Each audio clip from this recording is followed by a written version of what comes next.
Alors moi je suis venu d'un village qui est le long du Rhône et qui a tout son territoire inondable. Donc la culture du risque, il y avait dans mon village au premier étage, marqué dans le marbre, comme disaient les anciens, quand on veut que les choses durent, on les marque dans le marbre, la hauteur d'une crue en 1840, premier étage des maisons. Et quand j'étais petit pour aller à l'école, je passais tous les jours devant. Tout petit, il fallait que je lève les yeux, plus grand un peu moins, mais ça m'avait toujours intrigué. Et je suis maire de ma commune depuis 1977. Et j'ai été témoin ou acteur d'un certain nombre d'inondations.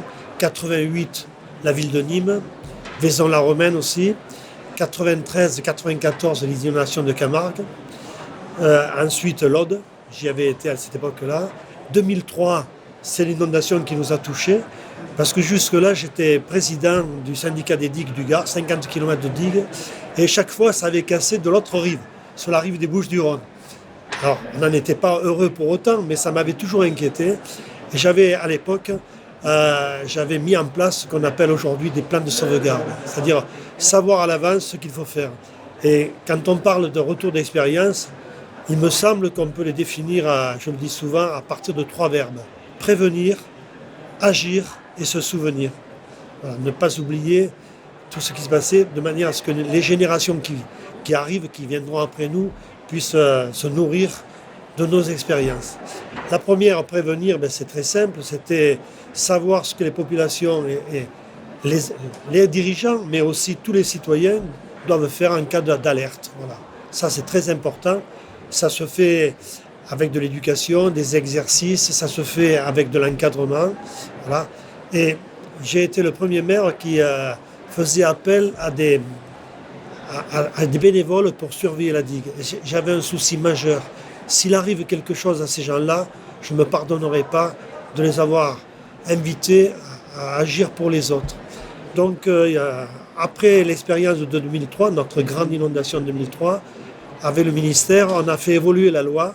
Et aujourd'hui, ce qu'on appelle les réserves communales de sécurité civile sont encadrées juridiquement, sont encadrées matériellement, c'est-à-dire que s'il arrivait un accident, on est assuré.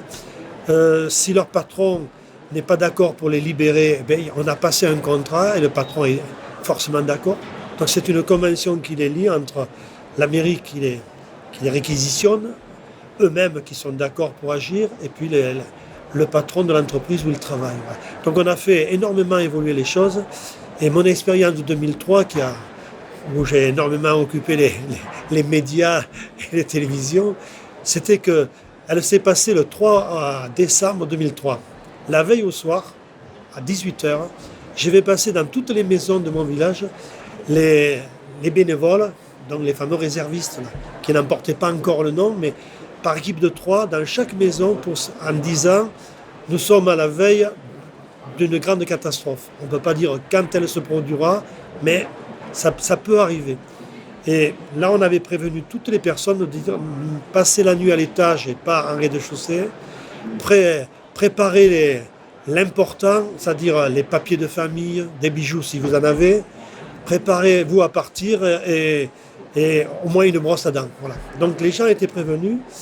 Et dans la nuit un peu tragique que nous avons vécue, en attendant l'inondation qui n'allait pas tarder à se produire, on a à la fois, j'ai fait rentrer tous ceux qui surveillaient les digues sur les 50 km en disant maintenant c'est trop tard, là, ça va arriver et ne mettez pas vos vies en danger. Ensuite, j'ai fait évacuer dans la nuit un premier quartier très proche des digues, et à 7h du matin, je prenais la décision de faire évacuer tout le village, alors que la commission d'experts en préfecture me disait « Attendez 9h, on vous donnera notre position ». En faisant évacuer à 7h, l'inondation va se produire à 10h. La digue va se rompre à 10h. Ça nous a permis d'évacuer tout le village. Bien sûr, tout était prévu. Les habitants du village devaient se rendre à Nîmes. Et là, ils étaient dispatchés chez les militaires. Il y avait l'aéronavale à la base de Garon, en chambre de 4. Et puis il y avait la Légion pour les autres, en dortoir de 100 ou 150. Voilà. Donc, et alors que j'avais prévu qu'il aurait fallu 4 heures pour évacuer le village, le fait qu'ils aient été prévenus par avance, en 1 heure, il n'y avait plus personne.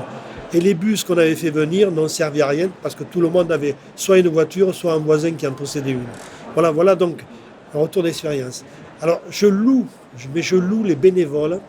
Ils sont aujourd'hui dans ma commune au nombre de 82, donc 14 femmes, parce que c'est eux qui sont, j'allais dire, au cœur de la prévention. Et pour que ça puisse continuer, pour que la mémoire ne s'oublie pas, nous faisons des exercices chaque année. Soit avec les institutions, avec les pompiers, les gendarmes, soit avec des populations, les scolaires, le troisième âge, soit avec des quartiers. On fait un exercice d'évacuation d'un quartier. Voilà. Ensuite, la mémoire se fait à travers la pose de repères de crues. Et nous en avons un qui est très célèbre, sur lequel il y a toutes les crues, ou presque toutes, depuis à peu près 800 ans. Les crues répertoriées par l'histoire. Le Rhône est un grand fleuve. C'est pas une petite rivière. Il a une grande histoire.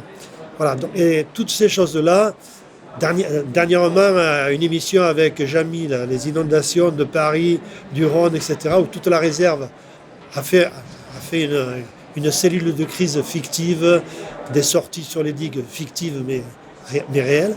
Voilà. Ou alors on fait des exercices avec l'école des mines de Saint-Étienne ou celle d'Alès. Voilà.